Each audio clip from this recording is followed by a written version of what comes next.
Puji Tuhan, selamat Bapak Ibu Saudara sekalian. Mari kita akan melihat kebenaran firman Tuhan di dalam 1 Petrus pasal yang pertama, mulai ayat yang ketiga dan seterusnya. Dalam tema dalam Kristus kita akan merenungkan, saya bacakan agak cepat demikian firman Tuhan. Terpujilah Allah dan Bapa Tuhan kita Yesus Kristus yang karena rahmat-Nya yang besar telah melahirkan kita kembali oleh kebangkitan Yesus Kristus dari antara orang mati kepada suatu hidup yang penuh pengharapan untuk menerima suatu bagian yang tidak dapat binasa, yang tidak dapat cemar, dan yang tidak dapat layu yang tersimpan di surga bagi kamu, yaitu kamu yang dipelihara dalam kekuatan Allah karena imanmu, sementara kamu menantikan keselamatan yang telah tersedia untuk dinyatakan pada akhir zaman. Bergembira akan hal itu. Sekalipun sekarang ini kamu seketika harus berduka cita oleh berbagai-bagai pencobaan. Maksud semuanya itu ialah untuk membuktikan kemurnian imanmu yang jauh lebih tinggi nilainya daripada emas yang fana, yang diuji kemurniannya dengan api, sehingga kamu memperoleh puji-pujian dan kemuliaan dan kehormatan pada hari Yesus Kristus menyatakan dirinya. Sekalipun kamu belum pernah melihat Dia, namun kamu mengasihinya, kamu percaya kepada Dia, sekalipun kamu sekarang tidak melihatnya. Kamu bergembira karena sukacita yang mulia dan yang tidak terkatakan. Karena kamu telah mencapai tujuan imanmu, yaitu keselamatan jiwamu. Keselamatan itulah yang diselidiki dan diteliti oleh nabi-nabi yang telah bernubuat tentang kasih karunia yang diuntukkan. Amin. Jadi di dalam Kristus, Bapak Ibu Saudara sekalian, hidup saya, hidup saudara, hidup kita orang percaya itu adalah hidup yang berharga. Karena dengan kematiannya Tuhan Yesus Kristus menebus setiap pribadi, segala dosa kesalahan diampuni. Jadi kita berharga di dalam Tuhan. Kalau dalam beberapa hari ini kita merayakan hari ulang tahun kemerdekaan Republik Indonesia, itu kan sesuatu yang luar biasa. 78 tahun kita telah menjalani kemerdekaan ini. Dan sebenarnya di dalam Kristus kita ini juga dimerdekakan dari budak dosa, dari hukum dosa. Jadi yang pertama, kita dilahirkan dalam pengharapan. Pengharapan akan apa? Tadi di dalam ayat yang ketiga dan seterusnya, kita bersyukur, berterima kasih kepada Tuhan bahwa kita akan menerima satu bagian yang tidak dapat binasa, ayat yang keempat, yang tidak dapat cemar, yang tidak dapat layu, yang tersimpan di dalam surga. Itu pengharapan setiap orang percaya. Makanya hidup kita bersemangat, antusias di dalam Tuhan. Ketika kita datang kepada Tuhan, kita punya keyakinan bahwa apa yang kita lakukan, apa yang kita kerjakan itu bernilai kekal. Semua orang punya kebutuhan, semua orang punya keperluan dalam kehidupannya sehari-hari. Tapi percayalah, Matius berkata bahwa bunga di padang Tuhan hiasi, burung di udara Tuhan biarkan. Dan mungkin saya dan saudara dibiarkan dalam kekurangan. Ibrani berkata, sekali-kali aku tidak akan meninggalkan kamu, tidak akan membiarkan kamu. Ini jelas. Dan pengharapan kita bukan hanya untuk sesuatu yang fana, tetapi untuk sesuatu yang kekal. Dan ini hanya bisa kita lihat dengan dimensi mata iman. Iman, keyakinan, pengharapan di dalam Tuhan. Jadi pengharapan di dalam Tuhan itu sebenarnya yang pertama, poin A itu rahmat yang besar. Itu kasih karunia, anugerah yang tadi saya singgung bahwa Yesus telah memerdekakan kita, membebaskan kita, melepaskan kita dari belenggu dosa. Kemudian selanjutnya menerima bagian yang tidak dapat binasa. Jadi ada mahkota kemuliaan, mahkota kebenaran, mahkota kehidupan. Itu yang dijanjikan, dan janji Tuhan itu ya dan amin. Kalau saya dan saudara janji bisa meleset ya, bisa. Wah, so Senin Pahing pindahnya Jemaah Kliwon. Itu manusia, apalagi berhubungan dengan Bang Percet. Tapi Tuhan ya dan amin. Firman-Nya tidak pernah berubah. Dulu, sekarang, sampai selamanya. Kemudian yang kedua, kalau yang pertama tadi kita dilahirkan dalam pengharapan, kita punya pengharapan di dalam surga. Kemudian yang kedua, kita dipelihara dalam iman. Tadi sudah saya singgung, hidup kita itu hidup di dalam iman. Ayat yang kelima, yaitu kamu yang dipelihara dalam kekuatan Allah karena imanmu. Perhatikan baik-baik, yaitu kamu yang dipelihara bukan dalam kelemahan Allah loh.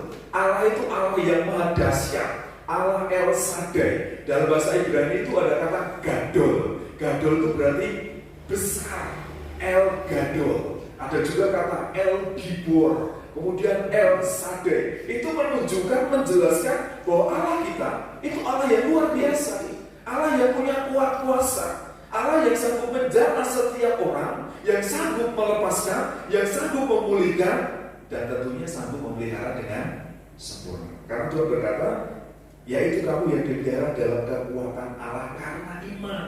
Walaupun, perhatikan baik-baik, sementara kamu menantikan keselamatan yang telah tersedia untuk dinyatakan pada akhir zaman. Di dalam Yesus Kristus dosa kita dilepaskan.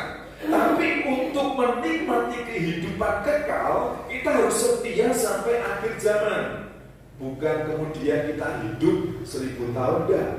Akhir zaman bisa dikatakan zaman akhir bagi pribadi kita itu berbeda-beda. Akhir zaman itu secara umum. Tapi kalau zaman akhir, hidup akhir, waktu akhir, setiap orang itu berbeda-beda. Makanya kita harus memprioritaskan Tuhan. Terima kasih untuk kesetiaan dan ketaatan panjenengan yang pagi ini memprioritaskan Tuhan. Karena tentu banyak alasan untuk orang tidak datang kepada Tuhan. Saudara, nanti saya tadi lupa untuk mengcopy suatu gambar di Katingan, ya, di Kalimantan. Ketika terjadi banjir, ada seorang pendeta wanita khotbah di atas perahu, didampingi oleh 2 majelis kanan dan kiri. Saya ingin bertanya, kalau pendetanya di atas perahu, dia khotbah, jemaatnya ada enggak? Ada enggak? Ada. Dan dia khotbah sama siapa? Khotbahnya berarti di tengah jemaat yang sedang beribadah di tengah banjir. Jadi Bapak Ibu Saudara sekalian, itu yang memberikan semangat kepada kita, karena kita punya pengharapan. Kita dipelihara dalam kekuatan Allah. Allah bukan Allah yang lemah. Kalau sudah berdoa, kok saya doanya belum dijawab, ya, pelajari Yakobus. Mungkin doamu salah, ya. Mungkin kamu minta sesuatu untuk kepuasan diri sendiri, untuk kesenangan diri sendiri. Kadang doa-doa kita itu ternyata bukan kebutuhan, tapi ternyata apa? Keinginan. Jadi kalau saudara minta keinginan kepada Tuhan, jangan harap doa saudara dijawab, karena itu keinginan. Tapi kalau yang namanya kebutuhan, Tuhan tidak akan bertakusik. Nanti saya membayangkan seperti saya, seringkali saya cerita, saya ini orang tua, saya punya anak. Bisa saja saya tidak punya uang, jadi kan juga bisa tidak punya duit, ya. Tapi ketika anak minta, anak punya kebutuhan dan dia menjelaskan, saya butuh ini. Temponya tanggal sekian. Kira-kira saudara, apa yang saudara lakukan? Apa duwe di lempe. Itu orang tua kita, manusia yang berdosa. Apalagi Bapa kita di surga. Bahkan Tuhan berkata, sebenarnya kamu gak perlu berdoa. Kamu tidak berdoa pun, kamu tidak ngomong pun dengan Allah. Allah tahu keperluan. Tuhan tahu kebutuhanmu. Tapi ada catatan. Kamu tahu gak yang Tuhan suka? Kita ngerti gak yang Tuhan mau? Seperti iklan dulu ya, ku tahu yang kau mau. Apa itu? Ada yang kan Sprite. Jadi ku tahu yang kau mau. Jadi kita harusnya tahu yang Tuhan mau, supaya Tuhan juga memberi yang kita mau, yang kita butuhkan, yang kita perlukan. Kemudian Bapak Ibu sekalian, ayat selanjutnya, bergembiralah akan hal itu sekalipun sekarang ini. Perhatikan baik-baik, ada pergumulan ayat yang ke-6. Bergembiralah akan hal itu, tentang keselamatan tadi, sekalipun sekarang ini seketika itu waktu yang singkat, sesaat, seketika, harus berduka cita oleh berbagai-bagai apa? Pencobaan. Jadi ayat Alkitab selain Yakobus itu berkata bahwa kadang kita ini diperhadapkan dengan berbagai pergumulan, dengan pencobaan. Tapi percayalah bahwa itu hanya seketika, hanya sebentar, tidak lama. Dan yang perlu kita waspadai, terkadang pencobaan itu tidak datang dari Tuhan. Tapi Yakobus berkata pencobaan datang dari diri sendiri. dari keinginan mata. Sudah seringkali saya sampaikan ketika saudara duduk beribadah, kadang kita nggak fokus ibadah, lirik tangga di bertasnya, kemudian lirik, wah pengangguran ini nyari, kemudian muncul, ya, keinginan, karena iri hati kalau tidak menguasai, begitu kan? Wilayah boneka. Jadi kadang pencobaan itu tidak datang dari luar diri kita, dari diri kita sendiri. Seharusnya setiap orang percaya ketika saudaranya diberkati senang apa susah senang? Senang kok, ikut bersyukur. Apalagi saya seorang orang tua ketika kalau jemaatnya semua diberkati, oh puji Tuhan. Ya. Seperti bajunya Mas Budi, puji Tuhan kok pulang lagi, berarti ada oleh-oleh lagi. Bukan untuk saya, untuk Mas Budi tentunya. Saya ikut senang, ikut bersyukur. Mestinya begitu. Orang itu begitu mulai dari apa itu? Jangan a priori, jangan berpikir negatif, tapi berpikir positif. Kalau orang lain diberkati, kita harus ikut bersuka cita, itu yang Tuhan mau. Kemudian yang ketiga, yang terakhir, kita ini dipimpin sampai tujuan akhir. Tujuan akhir kita itu kemana? Atau jelas ke dalam kerajaan surga, tidak lain dan tidak bukan. Kehidupan semua manusia itu akan berakhir. Di dalam pengkhotbah dikatakan, apapun yang dijumpai tanganmu untuk dikerjakan, kerjakanlah sekuat tenaga. Karena tidak ada pekerjaan, tidak ada pertimbangan, tidak ada hikmat akal budi. Di dunia orang mati, kemana engkau akan pergi? Nah itu pengkhotbah bilang begitu. Makanya tadi malam, tadi pagi waktu Yani cerita begini, aku lagi gaweannya kayak tanggung jawab banyak, dan saya berkata kerjakan dengan baik. Dilihat atau tidak dilihat. Karena apa? Dalam perjanjian baru Paulus menasihatkan, kalau kamu bekerja itu jangan seperti untuk manusia, tapi untuk siapa? Untuk Tuhan. Seperti saudara pagi ini datang ke gereja untuk siapa? Untuk gereja? Untuk pendeta? Untuk siapa? Untuk Tuhan. Jadi siapapun yang pelayanan di sini, kalau pendetanya saudara tetap menyembah Tuhan, memprioritaskan Tuhan. Ini yang Tuhan mau. Jadi kita ini dipelihara supaya kita mencapai tujuan iman. Tujuan iman itu apa? Tadi dijelaskan ayat yang ke-9 sampai ayat yang ke-13. Tujuan iman kita itu apa? Karena kamu telah mencapai tujuan imanmu, yaitu keselamatan jiwamu. Ayat yang ke-9. Jadi tujuan iman kita itu bukan hanya kita diberkati, pekerjaan kita berhasil, tubuh kita diberi kesehatan, bukan itu. Saudara nggak ngerti itu, minggu yang lalu itu sebenarnya saya sakit agak berat, tapi saya tetap khotbah ya. Walaupun khotbah itu ya kepala saya kemut-kemut, betul khawatir. Wah ini penyakit ini betul gerisi. Nggak ada orang yang tahu. Kemudian Senin busung, Pak Gembala minta tolong nanti pelayanan Bu, sebenarnya saya sakit. Baru dia cerita begitu.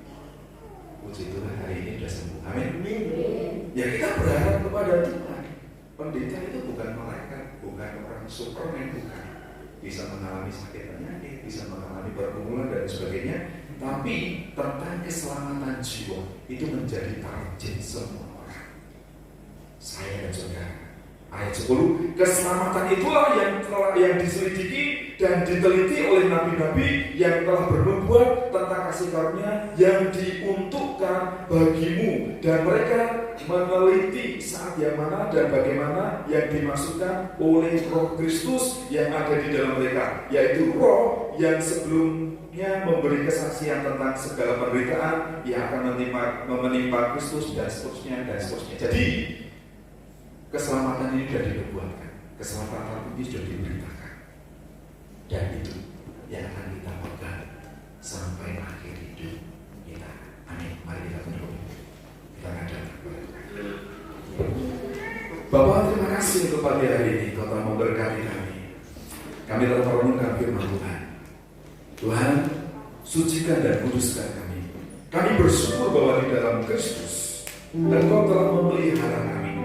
Di dalam Kristus Engkau telah melahirkan kami dalam pengharapan, memelihara kami dalam iman, dan Engkau tidak membiarkan kami berjalan sendirian, tetapi Engkau memegang tangan kami, Engkau menggandeng kami, dan Engkau membawa kami sampai tujuan akhir. Terima kasih Tuhan. Mari kita bangkit berdiri. Haleluya. Kami bersyukur untuk kasih karunia, segala kebaikan, dan berkat-berkat yang bercurah. Haleluya. Sebentar kami akan kembali ke rumah kami masing-masing. Kami akan kembali pada aktivitas kami hari ini. Kami mungkin sebagian akan terlibat berpartisipasi dalam pawai hari kemerdekaan ulang tahun Republik Indonesia, negara kami yang tercinta, yang ke-78. Tuhan memberkati. Sampai selesai nanti semua berjalan dengan baik. Keluarga-keluarga Kristen, rumah tangga, anak-anak, semua orang tua berikan kekuatan, berikan kesehatan. Seluruh aktivitas pekerjaan kami taruhkan dalam tangan kuasa-Mu. Sepanjang minggu ini Engkau akan selalu bersama dengan kami. Engkau akan membina kami dengan sempurna. Terima kasih Tuhan. Bapak Ibu Saudara sekalian yang terkasih dalam Tuhan, pulanglah dengan sukacita, pulanglah dengan damai sejahtera. Tuhan tahu yang terbaik untukmu. Jangan berhenti berharap kepadanya. Berserahlah penuh kepadanya. Percayalah penuh kepadanya. Sekali lagi, Ia memberikan berkat yang terindah, yang termanis, yang terbaik. Sama seperti ketika engkau menjadikan Tuhan yang terbaik dalam hidup. Pulanglah dengan sukacita, dengan damai sejahtera. Mulai pagi hari ini sampai selama-lamanya, Tuhan akan memberkati. Dalam nama Bapa, Putra, dan Roh Kudus. Haleluya. Amin.